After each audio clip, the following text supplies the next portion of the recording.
2시 15분부터 2부 순서를 시작해야 되고 2부 순서를 위해서 지금 앞에서 보시는 것처럼 이제 카메라를 설치했는데 이게 지금 무상이 아닙니다. 그래서 시간을 우리가 지켜서 해야 되기 때문에 이 시작 시간과 끝나는 시간을 우리가 칼같이 지킬 수 있도록 해야 될 것 같습니다.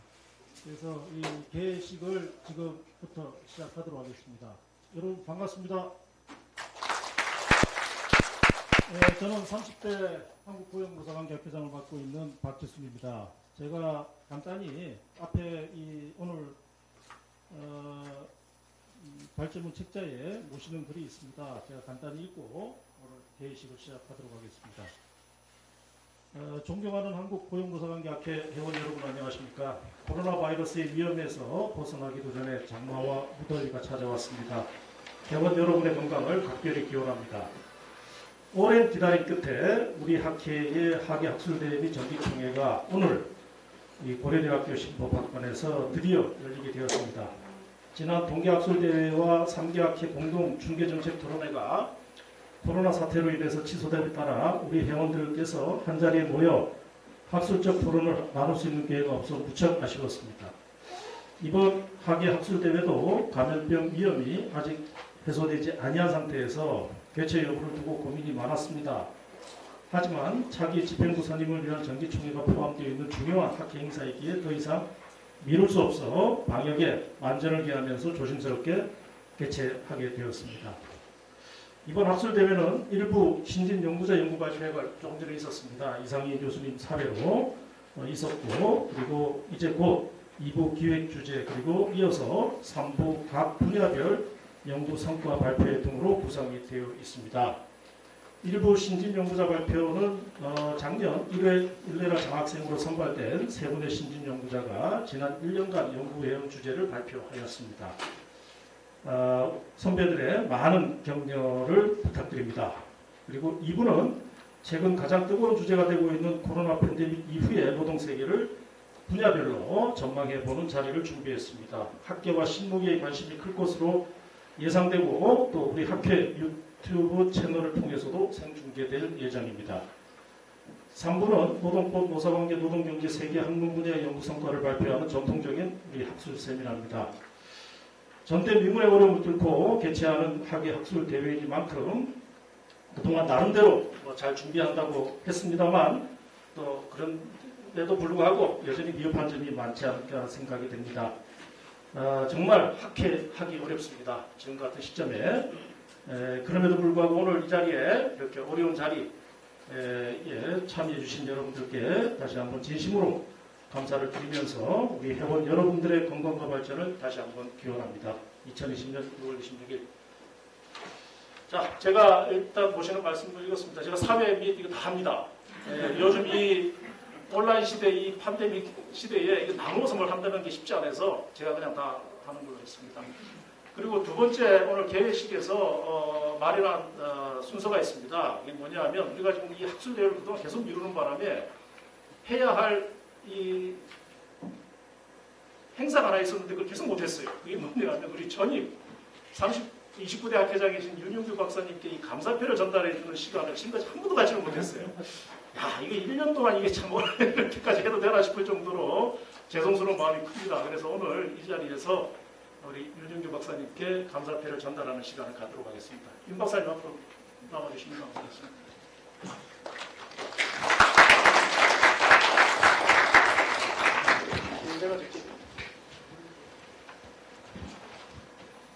자, 제가 다 하겠습니다. 감사패 한국노동연구원 선임연구위원 윤용규. 기획께서는 2018년 7월 1일부터 2019년 6월 30일까지 한국고용노사관계학회의 제29대 회장으로서 학회의 발전을 위하여 헌신적으로 노력하셨으며 그 기여한 공로를 기리고자 본 학회의 전 회원과 감사의 뜻을 담아 이 패를 전달해 드립니다. 2020년 6월 26일 한국고용노사관계 학회 회장 박지순.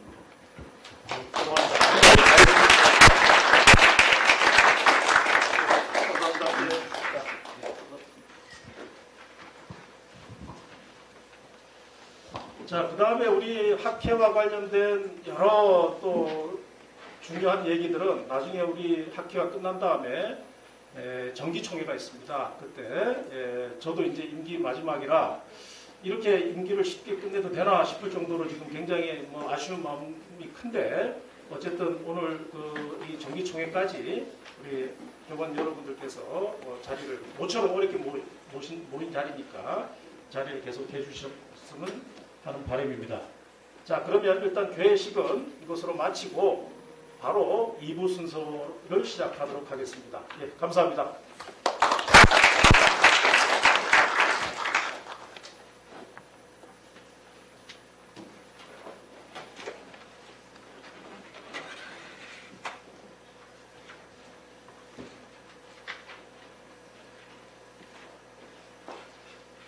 자, 2부 순서는 2시 15분까지.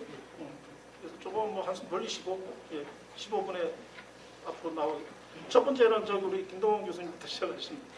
PPT 하실 겁니까 혹시? 이 방에서 하는 건가요? 예, 이 방에서 합니다. PPT요? PPT로. 공개를 했는데 시간 맞춰올 거예요. 아, 네. 여기 PPT 좀 준비 좀.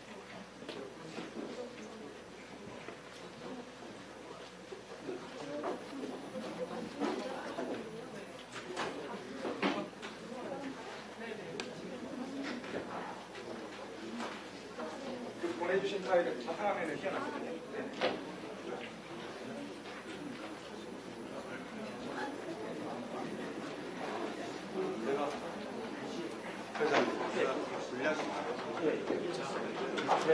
얼마나 할까?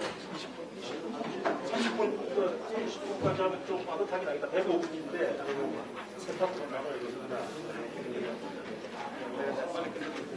25분 가까이 있어가지고 바로 시작하는 거 같죠. 그러면 저기 발표하신 분량이 조금 많다고 하시니까 기다리지 말고 바로 시작해서 2, 3분이라도 좀 더 할당해 드릴 수 있도록 그렇게 하도록 하겠습니다. 먼저 그러면은 이게 좀 차림이 되니까 이제 우리 오늘 발제자 토론자 분을 일단 두 분을 우리 저 카메라 앞에서 소개해 드리고 그 다음에 발제자께서 바로 발제하시고 이렇게 하도록 하겠습니다. 잠깐 이렇게 우리 토론자 권순홍 교수님 앞으로 나오시죠. 지금 나와요? 인사 우선 우리 카메라 보고 인사를 좀 해야 됩니다.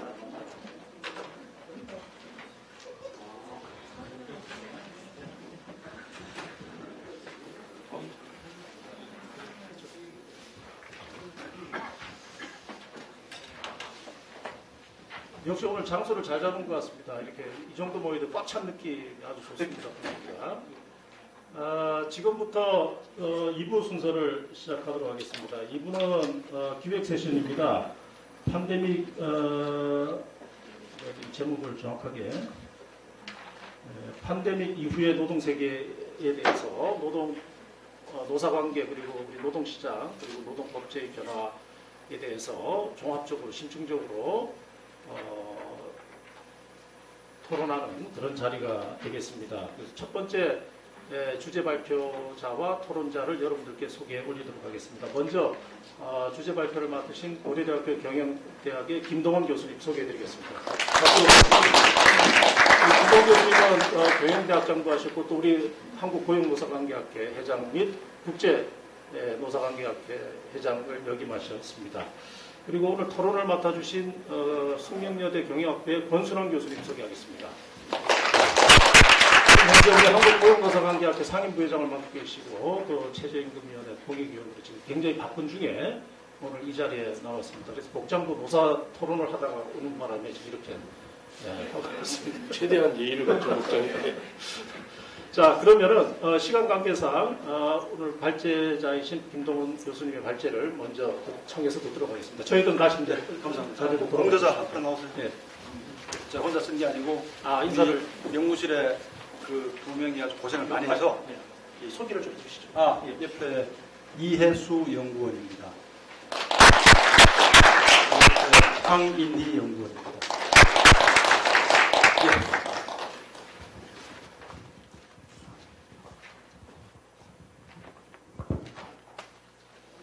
자, 이거 제가 말씀을 드리겠습니다. 이게 제가 이거 페이퍼를 쓰다 보니까 아주 이게 코로나 팬데믹에 재미있어서 공대자하고 열심히 하다 보니까 이게 분량이 너무 많아져서 78페이지를 지금 가게 쓰게 됐어요. 그래서 좀 시간이 좀 걸릴 것 같은데 내가 뭐 최대한 빨리 얘기를 하도록 하겠습니다. 원래 이게 페이퍼를 발표자는 원래 페이퍼 쓸 만한 젊은 교수들이 하고 토론은 이글 정도 수준 되는 사람들이 하고 학교장 기는 사람들은 그냥 사회를 본다 그러는데 내가 지금 다 진행을 나서 다시 또 발표를 하는 이것도 우리 박주준 회장님의 강권에 드디어 발표를 하게 됐습니다. 내가 좋은 기회라고 생각합니다. 자, 지금 그 팬데믹, 지금 서론, 과거 팬데믹 고용관계, 흑사편, 스페인 독감 이론적 틀을 만들어봤습니다. 만들어서 틀에 따라 분석하려고 하고 코비드19와 고용관계 세 개를 다 이제 비교를 하고 결론, 그 답을 묻는 팬들과 현상 이게 이제 이론적인 틀입니다. 지금 과거 팬데믹은 흑사병, 스페인 독감이 아주 엄청나게 많은 사망자를 발생을 시켰어요. 그리고 뭐 의료시설 취약하고 위생관념도 안 좋았기 때문에 그랬겠죠. 몇몇 대륙에서 유행을 했고 엄청난 변화를 가져왔습니다. 사회 전체를 바꿔놨어요. 그 당시에 보면. 그 다음에 고용노동관계에도 큰 영향을 미쳤습니다. 우리 전공 사람들은 이걸 큰 영향 미친 걸 아는데 다른 전공분들은 아마 이걸 잘 모를 거예요. 그래서 우리가 큰 영향을 미쳤다는 걸 소개할 이런 의무도 있는 것 같습니다. 이제 코비드19는 이제 사망자 수는 많지 않지만 많지 않다 그래도 45만이니까 뭐 적은 건 아니죠. 그 다음에 이제 아주 교통과 세계화 때문에 급속히 전파가 됐고 이 팬데믹 주기가 아주 짧아지고 있습니다. 좀 이따 말씀드릴 테고. 그 다음에 이제 건강에 대한 관심 증가로 사망자 수는 상대적으로 뭐 몇 억씩 죽은 건 아니지만 엄청난 영향을 미치고 있고 앞으로 고용노동시장에 큰 영향을 미칠 걸로 이렇게 예상을 하고 있습니다. 지금 팬데믹 역사가 쭉 이제 이 테이블에 쭉 나오는데 보다시피 과거에는 조금 띄엄띄엄했고 최근에 뭐 엄청나게 많이 지금 발생을 하고 있어요. 이걸 이제 우리가 아예 좀 더 공식의 표를 만들었는데 뭐 옛날 그 기원 뭐 2세기 때부터 쭉쭉 계속 진행이 되고 있습니다. 중세시대 때는 보면 한 2, 300년에 한 번씩 진행을 하다가 16세기에 한 번, 17, 그 다음에 18 이렇게 쭉 한 번씩 하다가 19세기에 4번, 20세기에 3번, 21세기는 지금 20년밖에 안 됐는데 벌써 5번을 하고 있어요. 엄청나게 지금 자주 빨리 진행이 되고 있습니다. 그래서 앞으로 아마 이게 지금 코로나 말고도 계속해서 뭐가 나오지 않을까 하는 생각이 불길한 생각이 드는 지금 상황입니다. 우선 과거 팬데믹, 흑사병, 스페인 독감 이게 이제 그 당시 대표적인 그림들인데 흑사병과 스페인 독감을 하필 왜 두 개를 분석을 하느냐? 왜 두 개를 분석하냐 하면은 이 두 개가 최대 사망자를 발생을 시켰습니다. 흑사병은 역대 최대로 2억 명이 사망을 했어요. 엄청난 그 당시 세계 인구를 생각했을 때 엄청난 인구가 사망을 했고 스페인 독감은 원래 5천만 사망으로 보다가 연구자들이 연구를 하면 할수록 숫자가 늘어나서 지금은 1억으로 보고 있습니다. 그래서 엄청나게 지금 많이 이제 스페인 독감은 코로나 때문에 원래 연구가 특별히 많이 되고 있는 것 같아요. 많은 원인들 보면 원래도 많이 나오고 있습니다. 그 다음에 이 두 개를 분석한 이유가 다수 국가에 영향을 미쳤고 역사적 분기점 역할을 했고 고용관계에 큰 영향을 미쳐서 아마 코로나에 많이 참고가 될 것 같아서 지금 두 개를 주로 분석을 했습니다. 흑사병에 관한 이제 각종 뭐 그림들 여러분들이 익숙한 그런 지금 그림들이고요. 흑사병은 이제 14세기 중반에 1350년 전후에 나타났는데 진행 속도가 빨라서 단기에 사망을 합니다. 그 아침에 발병을 하고 밤에 사망을 하는 경우도 있었고 아주 뭐 빠르게 치사율이 50에서 90%까지 이렇게 되고 이제 다들 그냥 새까맣게 변해서 사망하기 때문에 흑사병이라고 이렇게 됐었고 아시아에서 아마 생겨난 걸로 생각을 하고 주요 벼룩이 이제 이거를 숙주가 돼서 확산을 했고 러시아, 중동, 이집트까지 갔고 그 당시에 배를 전부 다 격리시켜서 이제 40일간 질병을 관찰하는 바람에 이제 코런틴이라는 단어가 생겨나고 뭐 이런 일들이 발생을 하게 됩니다. 이게 흑사병이 그 유행을 하는 그 통로가 지금 쭉 나오고 있죠. 그 다음에 흑사병은 엄청나게 많이 죽어서 그 당시 유럽 인구가 흑사병 때문에 지금 그 당시에 이게 뚝 떨어졌다가 그 당시에 뭐 이게 뚝 떨어졌다가 다시 이게 회복이 되는데 거의 한 200년 이후에 회복이 됩니다. 그만큼 그때 아주 심대한 영향을 미쳤고 중국 몽골 지역에 한 2,500만 희생자가 되고 허베이 지역에는 인구 90%가 사망을 했어요. 그래서 흑사병은 아주 시대를 완전히 그 전후로가 완전히 다른 이런 이제 시대를 바꾸는 역할을 하게 됩니다. 제가 이제 분야별로 하나 말씀드리면 정치 종교적으로 흑사병은 교회 권위가 많이 실추가 됐어요. 이게 이제 병을 교회나 사제가 낫지 못하게 하고 특히 이제 신부님들은 그 임종 미사를 보면서 전염이 되어서 많이 돌아가셨기 때문에 교회에 대한 무력감, 교회 권위가 많이 실추가 됐고 또 상류계층이 남기면서 사망하면서 남긴 재산을 교회가 다 가져가면서 교회 부패에 대한 불만이 있고 결국은 종교개혁이라는 게 생기게 됐고 그 다음에 교회 권위가 실추되면서 인간 자연에 관심이 많이 생겨서 인본주의 르네상스가 발전하게 되고 그 다음에 이제 왕권이 이제 검역 이런 걸 많이 하면서 왕권이 많이 강화가 되고 그 다음에 이제 앞으로 계속해서 일어날 일인데 이게 외국인 혐오증이 아주 극심하게 발생하게 됩니다. 지금도 우리 시작하고 있는데 이건 뭐 스페인 플루도 그렇고 뭐 코로나도 마찬가지인데 그 당시 유태인들을 대거 학살을 했어요. 유태인 여러 가지 누명을 뒤집어 쓰고 많이 사망을 했습니다. 사회 문화적으로 이제 농민들이 전부 다 도시로 옮겨오면서 농촌의 피폐화가 되고 결국은 이제 공군제도가 붕괴가 됩니다. 이게 도저히 그 장원을 유지를 해서 농노들을 유지를 하고 이렇게 할 수가 없어서 결국은 농민들이 다 이제 일반 그 자유민이 되버리고 그다음에 교회가 학문을 독점했는데 이게 지금 인쇄가 발명되면서 대중에게 확산이 되고 그다음에 우리 뭐 대학에 있으니까 대학이나 관심이 많은데 그 당시에 이동과 여행이 제한이 되면서 멀리 있는 대학으로 가는 그런 분위기가 줄어들고 지역 대학이 엄청나게 많이 생겼습니다. 지금 이제 우리가 알고 있는 많은 유럽 오래된 대학들이 거의 이때다 생겼어요. 그래서 지역 대학들이 아주 많이 수요가 증가하고 아마 우리도 지금 뭐 유학 가는 학생들이 많이 줄어드는가 하고 거기에 있지 않나 지금 생각도 듭니다. 경제 경영으로 가서 이제 화폐 경제로 바뀌게 되죠. 농산물이나 생산이 안 되고 노동자들이 이게 뭐 밀로 받는 것보다는 돈으로 받겠다. 그래서 화폐 경제로 바뀌게 되고 그러다 보니까 이제 자본주의가 소비가 촉진이 돼서 자본주의가 시작이 되고 신분이 아닌 부가 부르주아 뭐 이게 중요한 계급 부분의 기준이 되게 됩니다. 근데 고용관계를 보면 단기적으로 이제 노동력이 뚝 감소를 하게 돼요. 그래서 임금이 막 올라가는데 이게 지금 피렌체와 밀라노 실질 임금 변동인데 이게 통계 보면 지금 1350년경에 흑사병이 생겼는데 그 후부터 한 50년간 임금이 계속 올라갑니다. 사람이 없으니까 계속 올라가고 그 다음에 이제 하락을 하기 시작해요. 그 다음에 잉글랜드도 보면은 이게 파란색이 지금 이제 인구인데 계속 늘다가 흑사병 때 뚝 떨어졌고 그 다음부터는 이제 임금도 가파르게 상승을 하게 됩니다. 그래서 이런 일들이 벌어지게 되고 노동자 발언권이 많이 향상이 돼가지고 그때 노조는 만들지 않았지만 노조를 겹쳤으니까 많이 이제 향상이 되고 발언권 행사하고 뭐그 영주가 마음에 들지 않으면 다른 데로 옮겨가고 사회적주의도 많이 올라가게 되고 그 다음에 여성들이 많이 확대가 돼가지고 여성 노동이 확대가 돼가지고 이제 이게 일을 하는 뭐 남성 근로자가 부족해지고 이러면서 근력이 덜 필요한 목축 또 토지를 많이 활성화 있는 목축이 많이 생기면서 여성들이 많이 이제 일을 하게 되고 여성 임금이 상승하고 미혼 여성이 대거 고용돼서 평균 초급 연령이 많이 올라가는 이런 일들이 발생을 하게 됩니다.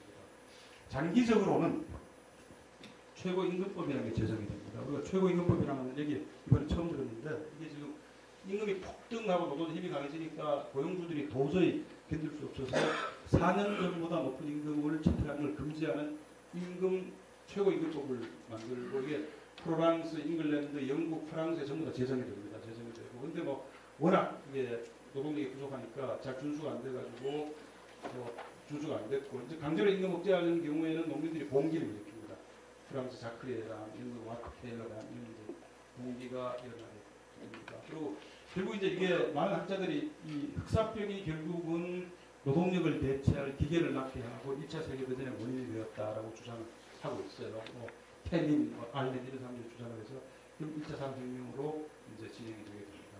근데 그 다음은 스페인 플루, 스페인 독감, 스페니시 플루 이제 두 가지 이제 만화 같은 그림이 나오고 그 다음에 발병 시기는 1918, 1919, 2차 대전 직후입니다. 근데 스페인 플루는 바이러스가 변이해서 1, 2, 3차까지 발생을 합니다. 1, 2, 3차 세 번 발생을 하고 단기간에 뭐 5천에서 1억까지 죽게 되고 대부분의 우리가 이제 이런 병들이 U자형으로 사망을 하는데 아주 어린 애들이 죽고 노약자가 사망을 하는데 스페인 독감은 W자로 사망을 합니다. 중간에 20대, 30대가 굉장히 많이 죽어요. 이게 왜냐하면 1890년경에 그 당시 독감이 돌았는데 그게 H1 바이러스인데 거기에 노출이 된 사람들은 살아있고 지금 20년경에 이제 20, 30대는 면역이 없기 때문에 이게 변형이 된 H1N1 바이러스가 왔을 때 그대로 다 사망을 하게 돼가지고 20, 30대가 많이 죽었어요. 그래서 죽은 확률 자체가 이렇게 W자 이렇게 지금 나오게 됩니다. 그래서 또 하나 원인은 이제 학자들이 얘기하는 게 사이토카인 폭풍, 내분대라는 천연증이 과도한 면역 문제 때문에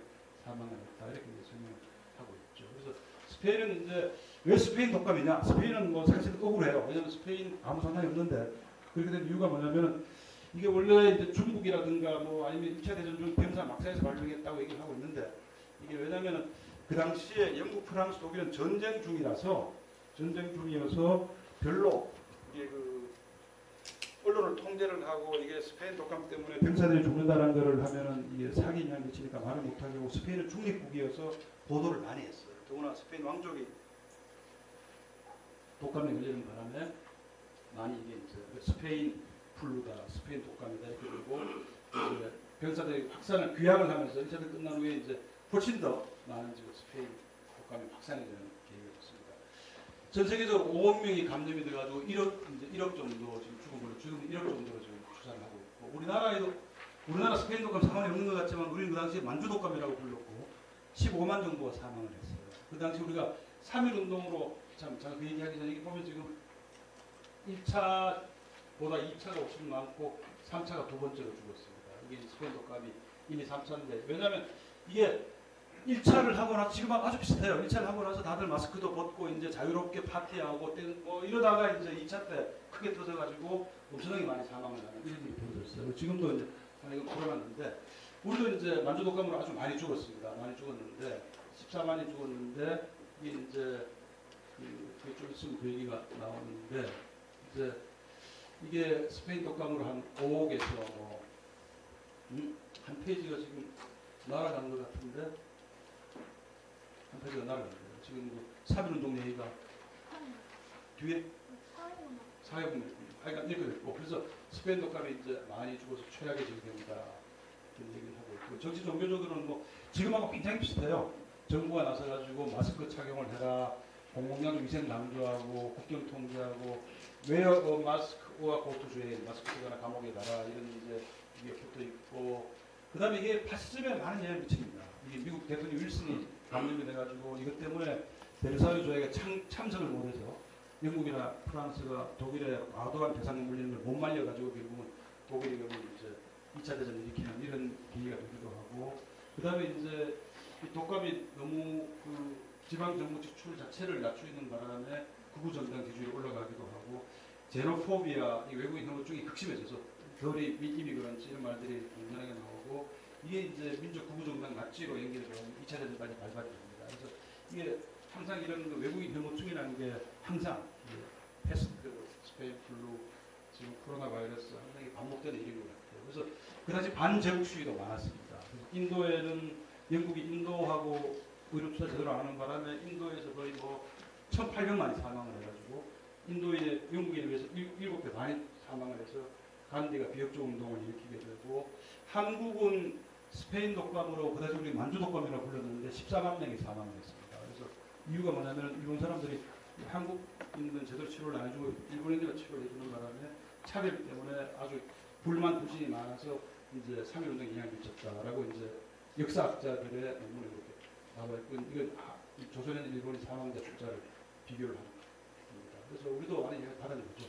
종교계도 이제 일부는 저항을 해서 왜 예배를 못하게 하느냐, 뭐 야외에서 예배를 하게 하기도 하고, 일부는 또 이제 군병원 환자를 위해서 공간 제공을 협력을 하기도 하고 이런 일이 이제 벌어졌었죠. 사회 문화적으로는 이제 스페인 독감 제너레이션이 있습니다. 그 당시 태어난 태아들이 아주 미국 다른 시기보다는 교육 성취도 낮고 장애도 높고 소득과 경제주의가 낮았다 이런 연구가 있고 공공시설을 많이 폐쇄를 지금처럼 많이 했고 경제 경영을 보면 이제 단기적으로 경제가 많이 위축이 됐어요. 그 당시에 청년층이 사망하면서 기업이 도산하고 뭐 사업 자체가 감소하고 집단 감염이 되고 이런 일 때문에 기본적인 서비스가 안 되고 지금 42개국 GDP가 6% 소비가 8% 감소했다 이렇게 나옵니다. 지금 코로나 때 우리가 지금 한 5% 정도 이상 감소하는 걸로 지금 예상을 하고 있는데 그때 우리하고 지금하고 비슷한 거죠. 그래서 20년대에 이제 비정상적인 호갱기를 거치게 되는데 이 대망 호갱기를 되는데 이제 이 그때 비정상적인 호갱기 이유가 뭐냐면은 이제 사용자들이 노동력이 부족하니까 대대적으로 설비 투자, 자본 투입을 해서 기계화 움직임이 생기게 되고 그때 오일로 시각이 발생을 해서 그때 낮은 아주 싼 기름값으로 뭐 대대적인 M&A를 하게 되고 낮은 금리, 물가 주식이 폭등을 해가지고 비정상적인 호갱기 우리가 그 영화에서 보는 것처럼 뭐 재즈 에이지, 로링 20s, 뭐 위대한 개츠비 그때 그 영화가 이제 이런 때인데 뭐 그러다가 결국 대공황으로 가게 됩니다. 실질 임금 상승률이 물가 상승을 따라잡지 못해서 구매력 감소하고 거품 경제가 생기고 주식시장 폭락하고 금융 몰락하고 결국은 이제 대공황으로 10년간 가게 되죠. 이게 스페인 독감의 노사관계와 무슨 관계가 있느냐? 관계가 굉장히 많습니다. 우선 노동력 감소, 임금 상승을 해서 남자 사망률보다 급증을 했어요. 이건 그 당시에 이제 사망률 비율인데 보면은 이게 뭐 월등히 지금 그 남자 그전이나 후보다 월등히 사망률이 이제 높게 올라가는 게 보여지고, 그 다음에 임금이 급격히 상승을 합니다. 스페인 독감 임금이 이게 이제 이게 지금 보시면 그 전까지 완만히 상승하다 이때 급격히 이제 스페인 독감 시에 급격히 올라가게 되고, 그래서 노동운동이 아주 활성화되고 조직률이 급증을 해서 미국의 스페인 독감 시작하기 전에 그 조직률이 한 280만이 노조원이었는데 끝나고 나서는 510만이 노조원이 됐어요. 거의 뭐 더블 가까이 올라갑니다. 그래서 이 조직률을 보면 이제 스페인 플루 때 이렇게 이제 완전히 올라갔다가 떨어졌다가 막아내기 위해 다시 올라가는 거예요. 스페인 플루가 이제 아주 노동조합을 아주 강화를 시킨 계기가 있었고, 노사공규가 급증을 했습니다. 그래서 노사공규 폭발을 해가지고 1919년은 파업이라는 전염병이 창궐한 해다. 스페인 플루라는 전염병에다가 파업이라는 전염병이 창궐한 해다. 그리고 엄청나게 많은 파업을 했어요. 이제 러시아 공산혁명 원인도 있었습니다. 1917년에 공산혁명 때문에 망국의 노동자가 단결한 이유도 있었고, 이제 그런데 파업 발생률 그래프를 보면은 이게 스페인 독감 때가 월등히 높았던 걸 알 수가 있어요. 미국이 이제 특히 영향을 많이 받았습니다. 그래서 고용관계 단기적으로 보면 여성 노동이 많이 확대가 돼가지고 뭐 여러 가지 동등한 임금 요구 뭐 이런 일들이 벌어지게 되고, 이게 이제 비슷하죠. 지금 그 흑사병 때와 비슷한데 결국은 와이오밍에서 여성 주지사가 처음으로 나올 정도로 여성 이제 목소리가 커지게 됩니다. 장기적으로는 스페인 독감도 패스트하고 비슷하게 자동화가 가속화가 돼요. 너무 인구수 급감하고 봉급이 오르고 노동조합이 막 파업하고 이러니까 이제 결국은 사용자들 자극을 해서 자동화가 많이 앞당겨져 가지고 2차 산업혁명 이후에 이제 디트로이트의 조립 라인에 이제 뭐 컨베이어 벨트가 들어오고 뭐 이런 일들이 이때 다 많이 벌어집니다. 그다음에 사용자들이 이제 더 이상 안 되겠다. 공산주의에도 우리가 대응을 해야 되고, 그래서 똘똘 뭉쳐가지고 단계를 내서 오픈시합 운동을 확산을 시키고 노조 탄압 비로소 운동을 많이 합니다. 그 당시에 웰페어 캐피탈리즘이라고 미국의 연구가 많이 된 주제들인데 카우프만, 타라스, 코칸, 트로이 이런 사람들이 이제 그래서 그 복지 자본주의라는 걸 고안을 해서 이제 우리가 노동자에게 우리가 복지를 해줄 테니까 노조가 필요 없다 이런 식의 이제 많은 그 선전하고 그래서 온종주의를 하면서 노조를 많이 회피해서 결국은 스페니시 플루 이후로 사실은 한 10년간 노조들은 계속 하락을 합니다. 와그네 기트 가지고 이제 하락을 하게 되고, 결국 이 두 개를 보고 제가 이제 어설프지만 이런 쪽에 만들어 놓은 게 뭐냐면 이게 결국은 액션, 리액션, 체인 액션 같은 관계인 것 같다. 이게 더블 무브먼트, 이게 펜들럼 다스리 하면 이제 시계 추처럼 왔다 갔다 하는 것 같아요. 그래서 어떤 일이 이제 충격이 와가지고 단기 영향을 받아서 흑사병처럼 노동력 감소, 임금 상승하고 반응권 향상이 되고 기본권이 올라가는데 장기적으로 거기에 대응해서 사용자가 가만히 있지 않으니까 똑같이 또 최고 임금법 제정하고 기계를 도입하고 산업혁명 나서 결국은 이제 이게 어느 정도 균형이 이루어지는 것 같아요. 또 그런 일들이 발생을 합니다. 한 2, 300년 걸리지만 결국 발생을 하게 되고, 스페인 독감 때도 노동력 감소, 임금 상승, 노동운동 활성화, 뭐 이 조직률 올라가고 여성분이 확대되고 이제 인권이 많이 올라가는 것 같은데 노동 인권이 그리고 자동화 가속화되고 비노동운동, 노동운동 침체되고 그리고 이제 이게 액션, 리액션 이게 일종의 그 더블 무브먼트 현상이 되어진 거 아니냐. 그래서 이제 코로나를 이제 분석을 하기 시작합니다. 발병은 여러분들 많이 아는 내용이라서 뭐 쭉 넘어가면 팬데믹이 있고 비말 감염이고 우할의 시작에서 지금 쭉 세계로 멈췄고 지금 계속 증가하고 있고 지금 이제 이게 이 6월 20일까지인데 지금 오늘 현재까지 그래프는 제가 뭐 마찬가지입니다. 지금 보면은 이게 발생하는 비율이 지금 보면 상당히 지금 전혀 줄지 않고 1일 발생률이 자꾸 늘고 있죠. 자꾸 늘고 있어요. 늘고 있고 사망자 수도 데일리 데스 레이트가 계속해서 지금 유지를 하거나 늘고 있어서 지금 이게 전혀 진정될 기미가 없는 것 같습니다. 계속 올라가고 있고 코비드19의 시나리오가 5개가 있는데 이게 이제 딜로이트 컨설팅에서 나온 시나리오인데 시나리오 1, 2는 이제 급증 급감한다, 자체 동결한다. 이거는 벌써 이미 아닌 것 같아요. 아닌 것 같고 점진적으로 확산될 거다. 확실한 변동성을 보여서 계절적인 아주 엔데믹이 될 거다. 2차 유행할 거다. 아마 3, 4, 5 쪽으로 가는 것 같아요. 그렇게 지금 진행이 되고 있습니다. 그래서 WHO도 팬데믹이 엔데믹으로 주기적 발병이 될 걸로 예상을 하고 있고 코로나 이전과 이후가 완전히 다르다 이렇게 생각을 하고 있습니다. 근데 정치 종교적으로 보면 큰 정부 들어서는 데서 뭐 다들 뭐 너무나 지금 많이 보도가 됐죠. 공주보험 체계, 그다음에 재난지원금, 각국의 재정 부양 정책, 뭐 큰 정부가 등장하는 건 의식이 없는 것 같고요. 탈종교화 현상도 많이 보여주고 있습니다. 이게 교단의 경제적인 어려움이 되고 사회적 거리가 되면서 신뢰 위상도 많이 떨어지고 밀접 종교에서 자제를 하게 되고 이런 일들이 이제 바티칸 종교에서 기용하고 무슬림 금요일 굽기도 중단하고 이런 일이 보여지고 있고 전 세계적인 뭐 사회적 거리두기, 소셜 디스턴싱, 피지컬 디스턴싱, 뭐 비대면 증가해서 화상회의, 원격 의료 증가, 지금 뭐 유튜브로 지금 하는 거, 뭐 다 이런 것들이 이제 많이 지금 올라가고 있고 스포츠 말할 것 없이 전시예술 관람, 홀 지금 스타디오랑 무관중 경기를 하고 있고 외국인 혐오증은 항상 이럴 때마다 나오는 게 외국인 혐오증인 것 같아요. 제로포비아 또 지금도 발생을 합니다. 이제 이게 아주 그 패스트 때나 흑사병이나 스페니시 플루나 코로나나 다 이제 아시아 쪽이 시작이라는 그런 뭐 의견들, 그런 주장들 뭐 이런 거하고 밀접한 관련이 지금 있습니다. 경제 기능을 보면은 주가가 이제 21% 폭락을 했어요. 평균적으로 국가별로 다르지만 폭락을 했고 세계은행은 경제 성장이 마이너스 5%될 거로 보고 선진국 마이너스 7, 개발도상 마이너스 2.5, 미국 마이너스 6, 유로 마이너스 9, 일본 마이너스 6, 중국이 1% 성장하는 걸 보고 있습니다. 그 다음에 불평등이 많이 심화해가지고 팬데믹 이니퀄리티 피드백 루프라고 해서 이게 아마 취약계층이 빈민으로 전락할 가능성이 아주 크다. 지금 뭐 미국에 지금 그 조지 플로이드 사건과 마찬가지로 지금 이런 불평등하고 관계가 많죠. 그래서 양육과 시민할 것 같고. 그래서 이게 지금 이 팬데믹 이전 이후 이제 쭉 원래는 검은색으로 쭉 이렇게 이제 빈곤율이 나쁜 쪽으로 봤는데 오히려 지금 올라가 걸로 지금 이렇게 지금 예상을 하고 있습니다. 이제 경제 민영으로는 4차 산업혁명이 많이 가속화돼가지고 인공지능, 스마트와 로봇 증가하는 건 불문 가진 것 같고요. 비대면 인재 활성화해서 원거리 줌 뭐 이런 게 많이 되게 되고 재택근무, 음식 배달, 번역 편집, 디자인 비대면 플랫폼 하는 수요가 증가할 것 같고 반면에 이제 공유경제 중에 대면 접촉이 필요한 부분은 상당히 많이 위축이 됐어요. 우버 거의 뭐 절반 정도 뚝 떨어졌고 리프트라고 우버 비슷한 이제 공유 차량 비슷한데 마찬가지로 이제 뚝 떨어 절반 정도 떨어지고 에어비앤비도 뭐 80% 하락했다는 얘기가 있고 지금 이렇게 실제로 대면을 해야 되는 이러한 공유 경제는 상당히 위축이 됐습니다. 위축이 됐고 그다음에 이 물리적인 세계화는 많이 위축이 돼가지고 항공산업이라든가 호텔이라든가 우리도 뭐 해외 학교에 지금 못 가고 있으니까 그래서 아마 지역 블록화가 돼가지고 클러스터라이제이션이 되는 거 아니냐 그런 고립 경제가 진행이 되고 일본은 아마 그 리쇼어링으로 돌아올 것 같은 느낌도 있고요.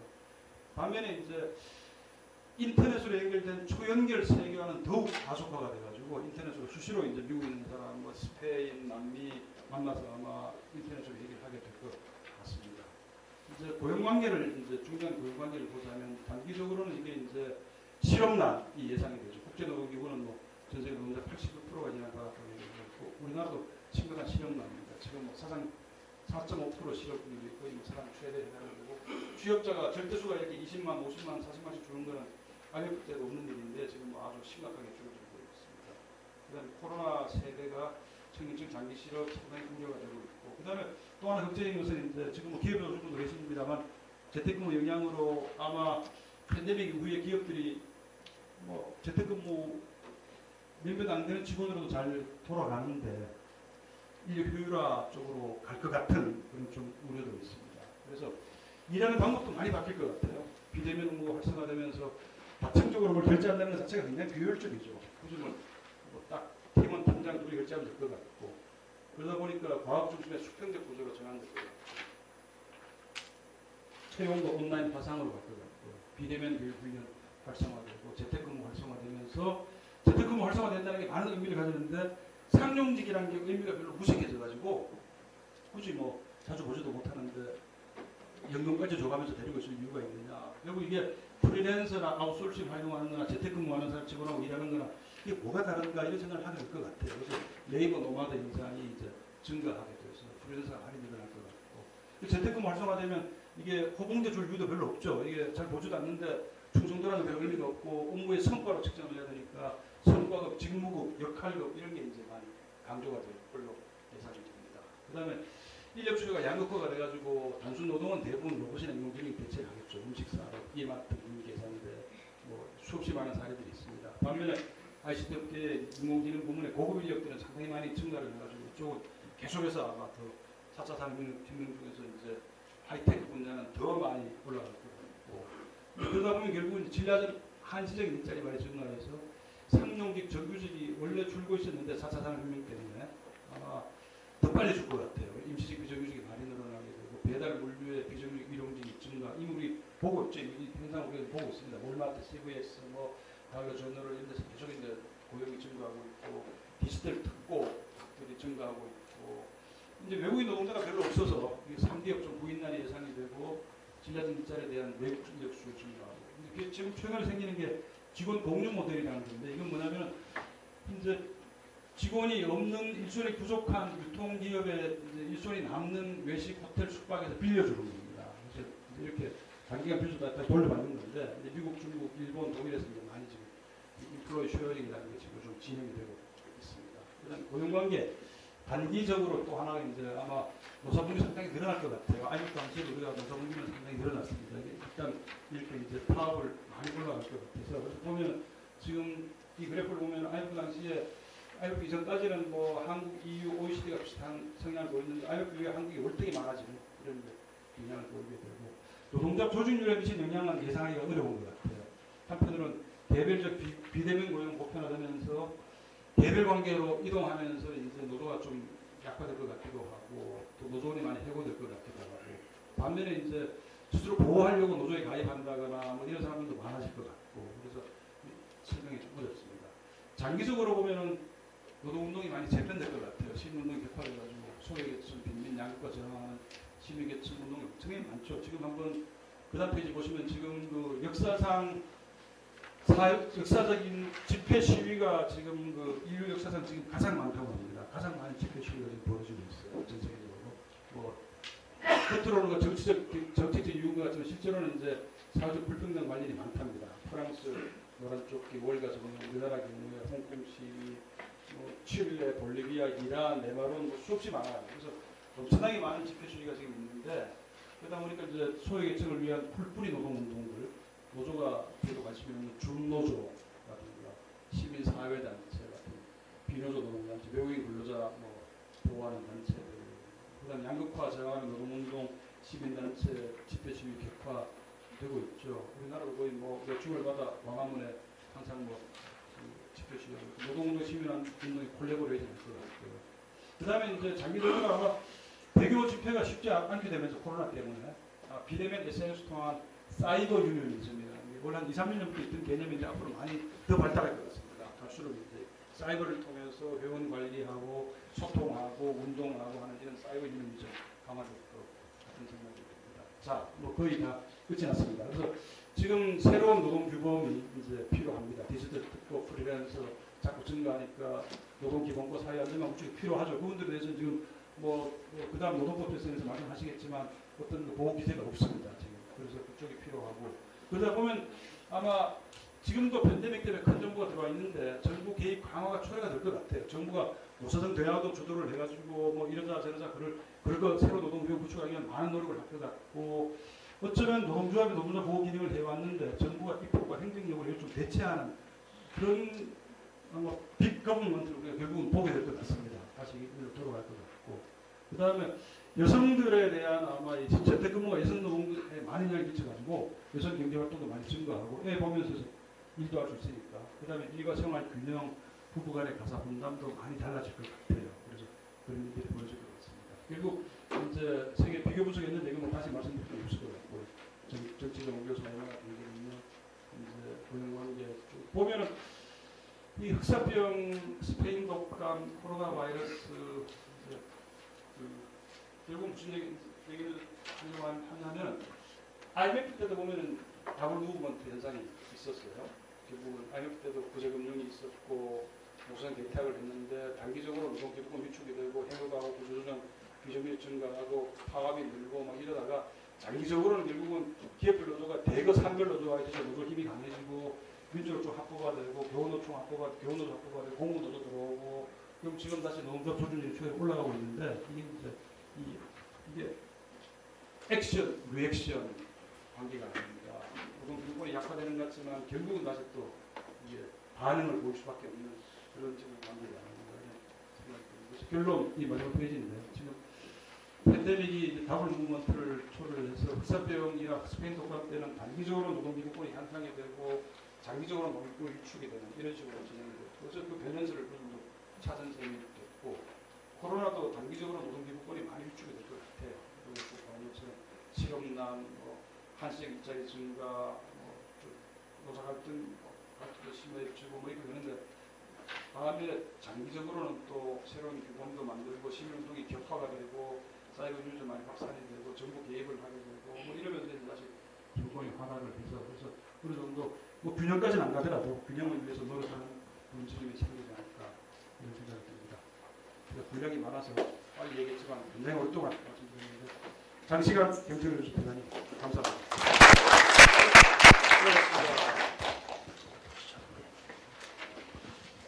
자, 아주 많은 내용인데 역사적으로 큰 하나의 분석들을 팬데믹을 중심으로 해서 분석을 하고 그것을 또 정치, 종교, 사회, 문화, 경제, 경영뿐만 아니라 이제 메인 이슈인 고용관계에 이르기까지 아주 굉장히 아주 폭넓고 깊이 있는 분석을 해주신 김동훈 교수님께 다시 한번 박수 부탁드리겠습니다. 자, 이 주제에 대해서 우리 권순원 교수께서 이제 이 토론을 좀 해주시겠습니다. 토론 시간은 한 5분, 7분? 시킨 대로 하겠습니다. 우리 유튜브 채널 중계된다고 그러던데 채널이 안 잡히던데요? 잡히나요? 지금? 검색이 안 돼요. 검색이 안 되고 볼 수가 없던데 유튜브를. 실시간으로 검색하신 다음에 필터에서 실시간으로 필터를 적용하시면 실시간. 네, 그렇게 하시면 약간의 그 능력 차이가 좀 있는 것 같습니다. 저는 못 봤습니다. 네,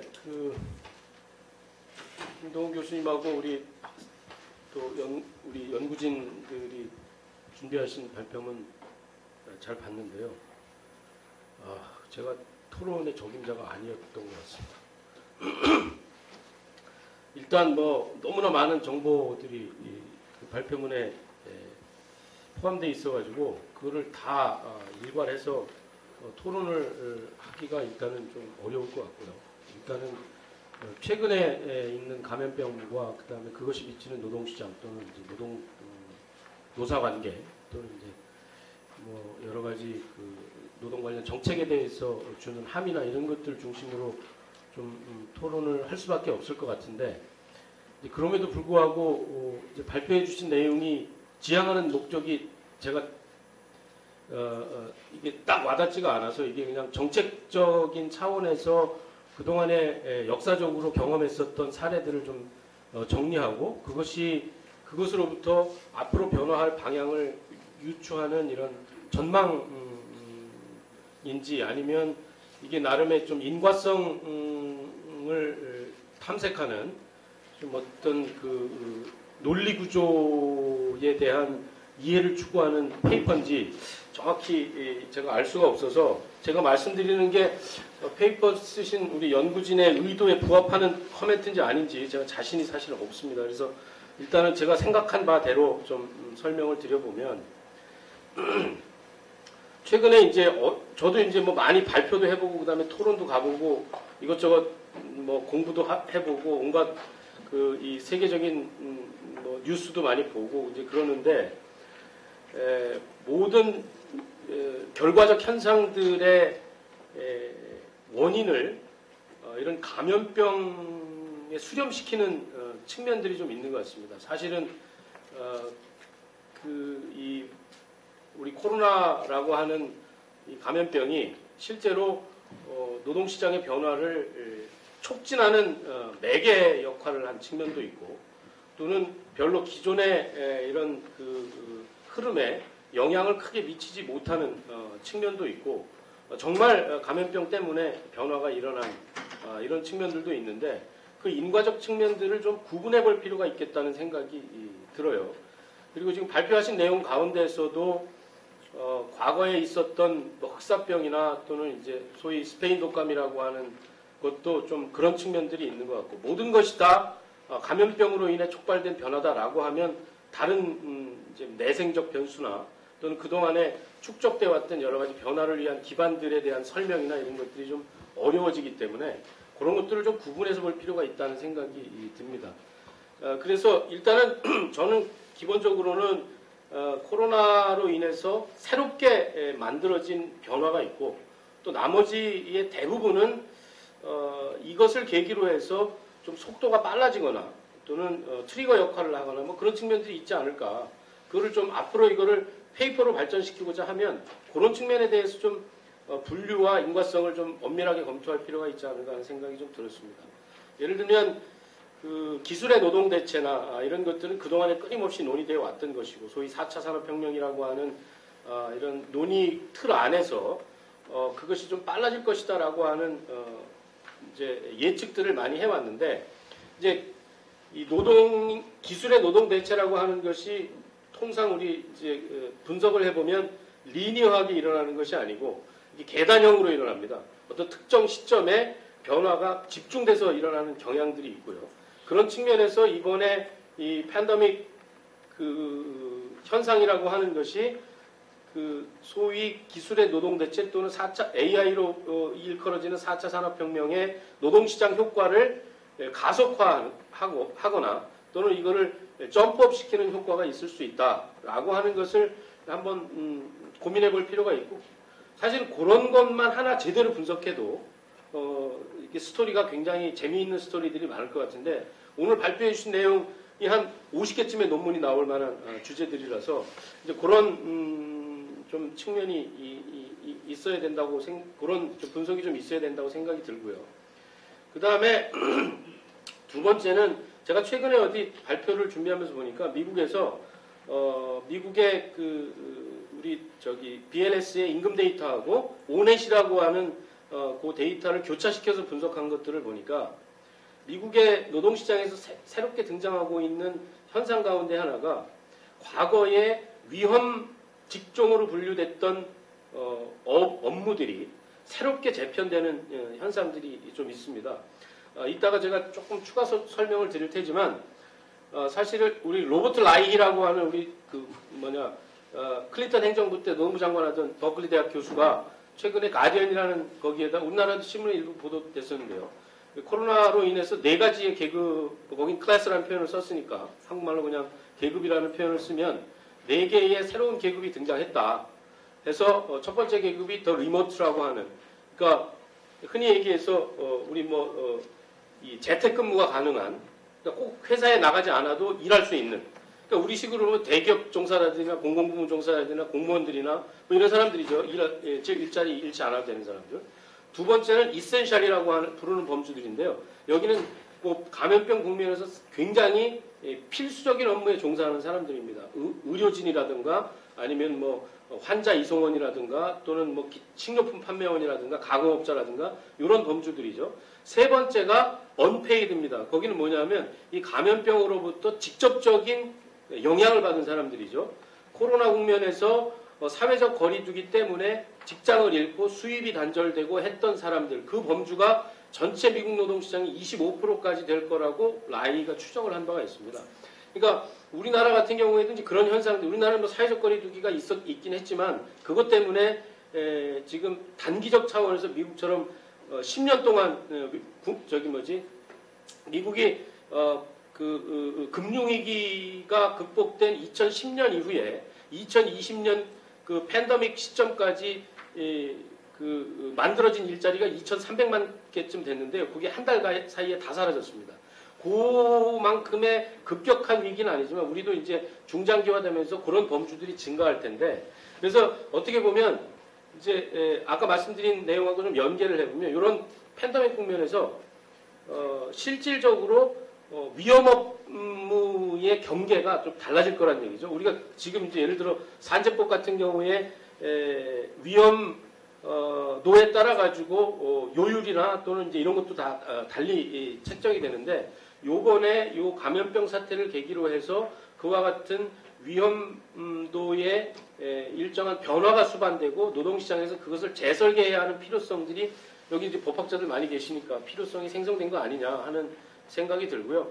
그 다음에 시간이 없으니까 좀 간략하게 얘기하면 아까 이제 19년이나 또는 그 이전에 역사적 그 감염병 사례들 보면 그 이후에 사실은 전쟁도 마찬가지였고요. 경제 성장이라고 하는 고도 성장기하고 이게 붙어 있습니다.